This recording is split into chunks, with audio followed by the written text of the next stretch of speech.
Chapter 7: Role of Breath in Transcendence and Well-being.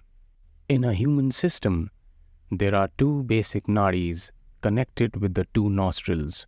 Surya Nadi is connected with the right nostril and Chandra Moon Nadi with the left nostril.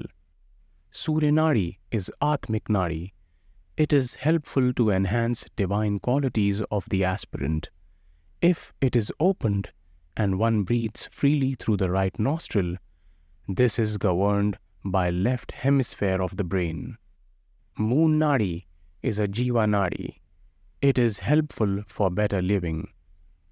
While freely breathing through this Nadi, all sensory perceptions and emotional attitudes of the sadhaka are strengthened. Thus, breathing through left nostril enhances worldly perceptions, and thus one is governed more by mind. This is governed by right hemisphere of the brain.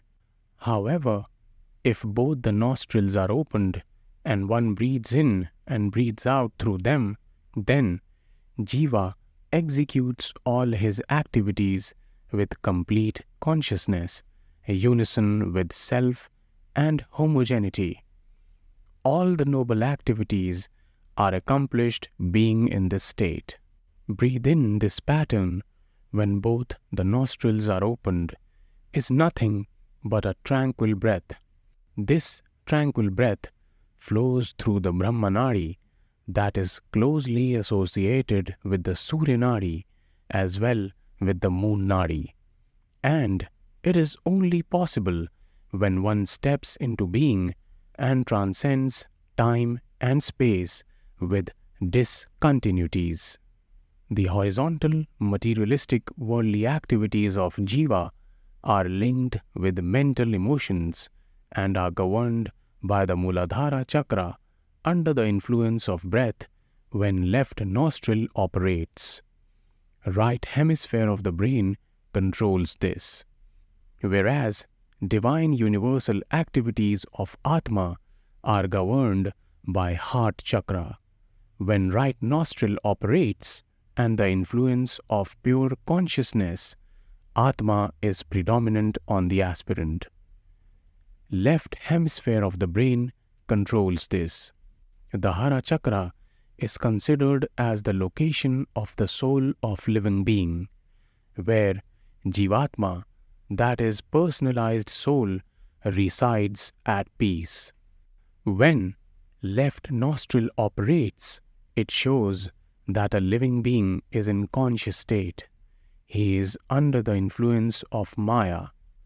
On the contrary, when right nostril operates, it indicates that a living being is in Atmic divine state, and he is generally unconscious or unaware of the worldly mundane activities.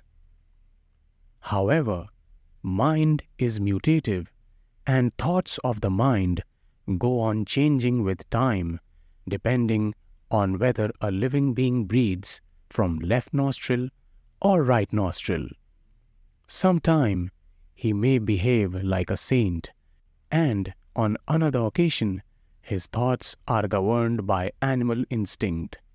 If one is conscious of his mental state, he can modulate his thoughts by changing the breath pattern on altering the free flow of the air from one side of the nostril to the other side.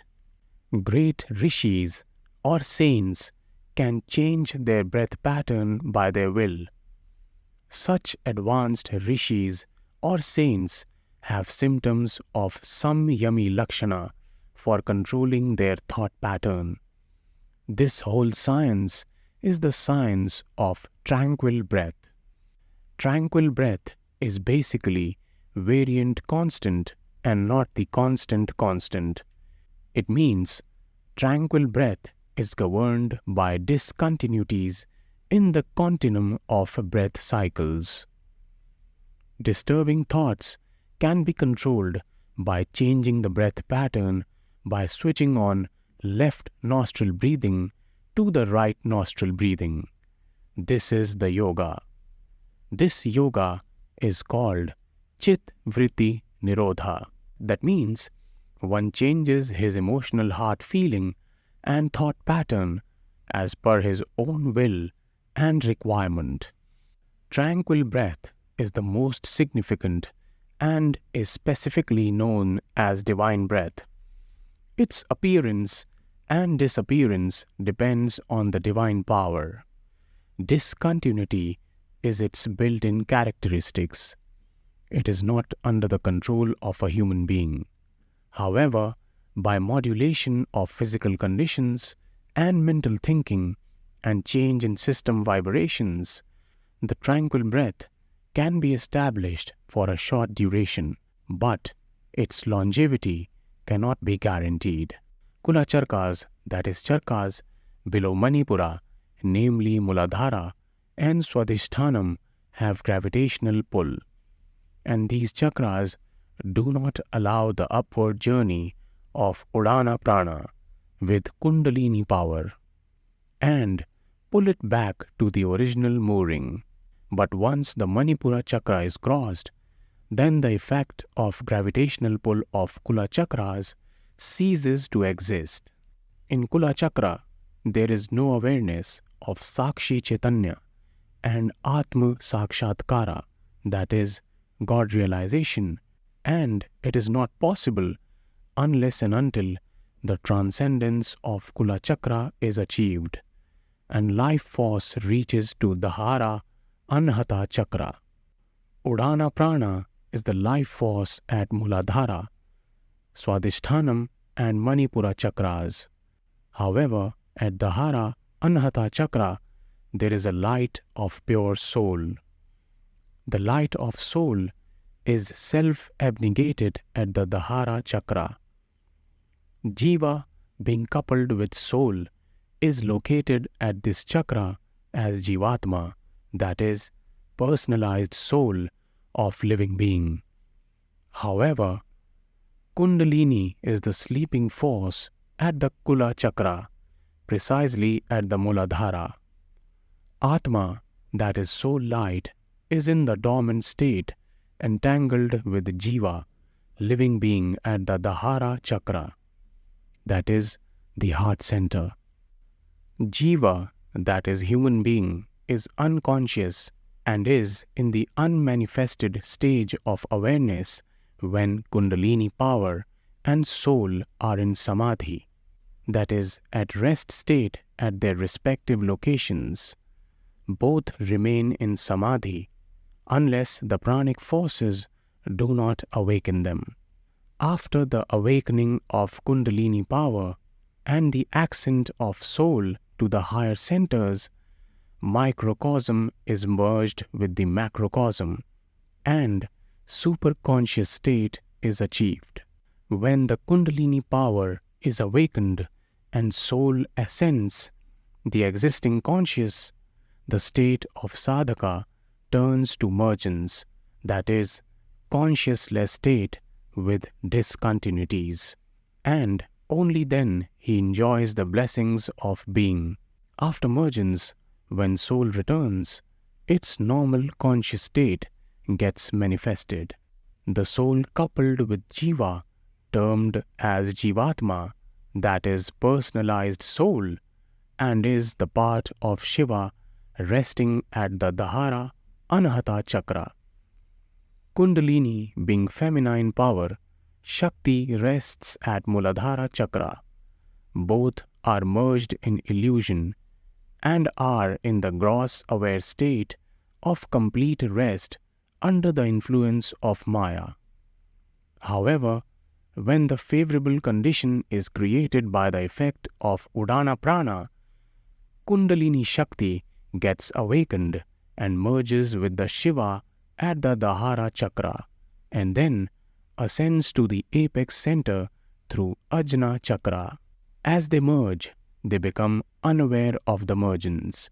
They transform from conscious to consciousless state with discontinuities and become spirit power of being. Then only the sadhaka gains the spiritual power. He steps into being to be beyond time and space.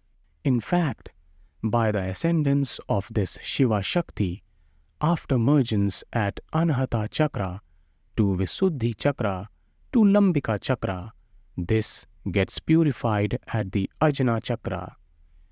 Jiva then shades the effect of mind gradually. Mind is then annihilated with discontinuities, and soul light gets united with the cause of creation. The supernatural, the being, here soul is separated from Jiva, and there is no more existence of Jivatma as identity. Under these conditions, effect of mind disappears instantaneously. This causes the Jiva to be liberated. Soul, which was in intensive conscious state, is transformed to consciousless being.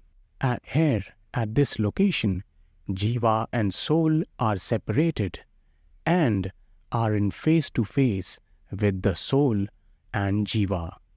Here, from this location onwards, soul takes further journey to Unmani Chakra in the Chiraksha after getting transformed into the divine light. The Pratyagatma, both soul and Jiva face to face, that is, Jivatma, that is personalized soul, split as Jiva and Atma, is first step of evolution of the spiritual aspirant to the spirituality at the Ajna Chakra. Meditation follows yoga. Nothing is better than meditation. One must meditate when breath is tranquil. To make it tranquil, one can open the closed nostril by closing the open nostril and breathes only through the closed nostril forcefully. Doing this for 1 cycle or 9 times or 2 cycles of 9 times each, the closed nostril can be opened, and thus one can establish the tranquil breath that is likely to make him peaceful in many respects. Tranquil breath is generated by itself. Udana Prana helps the sadhaka to be in meditation without much of self-effort. After 5 cycles of horizontal breath, automatically 6th cycle of tranquil breath to calm down the human system. This changes the attitude of a human being towards life, and frequency of breath is reduced. This finally results in increasing the lifespan. Tranquil breath is bliss. It is also known as Samyami Sadhana. Moreover, tranquil breath gives light. It gives health and well-being besides longevity of life. For well-being, health, happiness, longevity of life, one must establish tranquil breath in the system before meditation. This will help to go into the deep meditation to derive the maximum benefit to evolve the self. Also, this will assist him to transcendence of time and space to manifest the consciousness.